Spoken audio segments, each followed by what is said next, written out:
The 27th verse of the Tao Te Ching. Quote, "A knower of the truth travels without leaving a trace, speaks without causing harm, gives without keeping an account.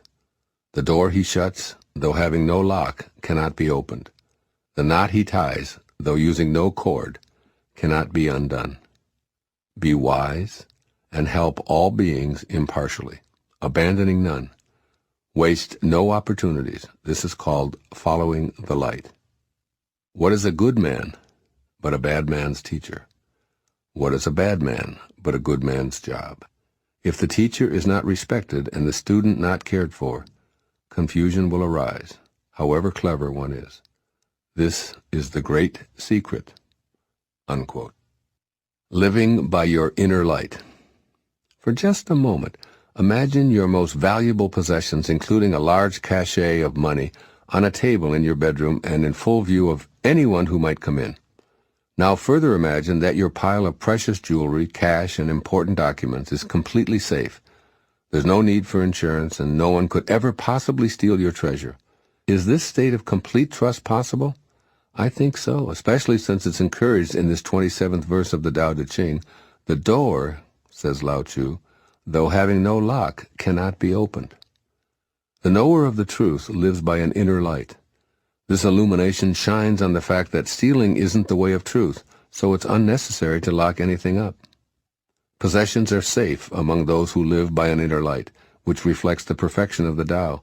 It's the source you're encouraged to always carry with you and to consult when you feel the need for assistance or direction. Lao Tzu advises you to give without keeping an account or expecting something in return, for this is the nature of the Tao, and you are of the Tao. Giving is synonymous with receiving when you live by this illumination. Trust the inner light to guide you, for it is your heritage. Your origin is more from the Tao than from parents, culture, or country. It's also important that you live more spontaneously. You don't need to neatly wrap up each detail of your life. Understand this, and you can travel without being attached to a plan that covers every possible scenario.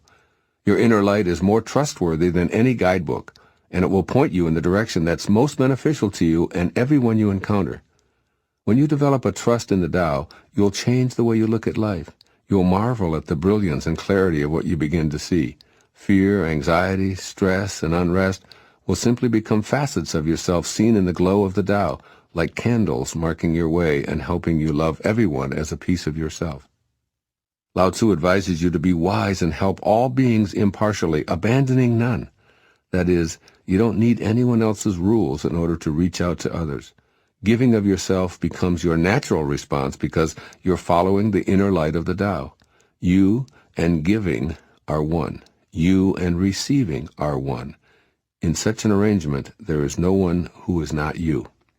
The most revealing lines of this verse remind you that a good man is but a bad man's teacher, and a bad man is but a good man's job. This is an extremely empowering way to see life and eliminate stress and anger. If you perceive yourself to be a good person, then those whom you call bad, including convicted felons or enemies on the other side of the world, are your job. Try on the view that you're here to teach yourself and others in some way, and that the work is to raise the collective energy of our entire universe. Cultivate your awareness of the inner light that's within all. Be the Tao. Virtually every translation of the Tao Te Ching I've examined refers to all of us being one, and all of us needing to be there for each other. The great secret is this: waste no opportunity. Abandon no one. Respect the teachers and care for the student. 2,500 years later, the Tao remains elusive to most of us because it's so infrequently practiced. Nevertheless, it must be instilled within us if we're ever to truly walk in the luminosity of the Great Way. Become a knower of the truth, as Lao Tzu advises, by forgetting the locks and chains and maps and plans. Travel without leaving a trace. Trust in the goodness that is the root of all. And rather than curse the darkness that seems so rampant, reach out with that inner light and let it shine on those who aren't seeing their own legacy in the Tao. From his ancient spiritual throne, Lao Tzu is telling you to practice in these new ways. First, trust in yourself. Develop an inner code of conduct that's based exclusively on your irreversible connection to the Tao. When you trust this wisdom that created you, you're trusting yourself. Know that nothing could ever dissuade you from your internal code of honesty, and live by this standard. If you encounter an easy opportunity to cheat, perhaps because you've been handed too much change by a hurried cashier, make the decision to be down to the penny honest. Furthermore, have faith in yourself to go on a trip with a minimal amount of planning. Allow yourself to trust in the energy of the Tao to guide you, rather than relying upon fixed plans arranged by someone else. And secondly, don't judge yourself or others. Don't criticize the behavior or appearance of those you've assessed to be bad people. Instead, switch your thoughts to something along these lines. I am my own student, and I have this opportunity to learn that I'm instructing rather than judging. I will now cease critiquing myself or any others, and teach by being the Tao. If the entire world of the 10,000 things knew the simple truth that we are all one, then in my opinion, war, hostilities, confusion, and even illness would cease to exist. Why not be one individual who chooses to respect yourself and all others as teachers and as students? When you see the world as full of opportunities to help, one thought and one action at a time, you'll be living by your inner light. Once again, the great Sufi poet Hafiz speaks of this in his poem, No More Leaving. Quote, "At some point, your relationship with God will become like this. Next time you meet him in the forest or on a crowded city street, there won't be any more leaving. That is, God will climb into your pocket, and you will simply just take yourself along." Unquote.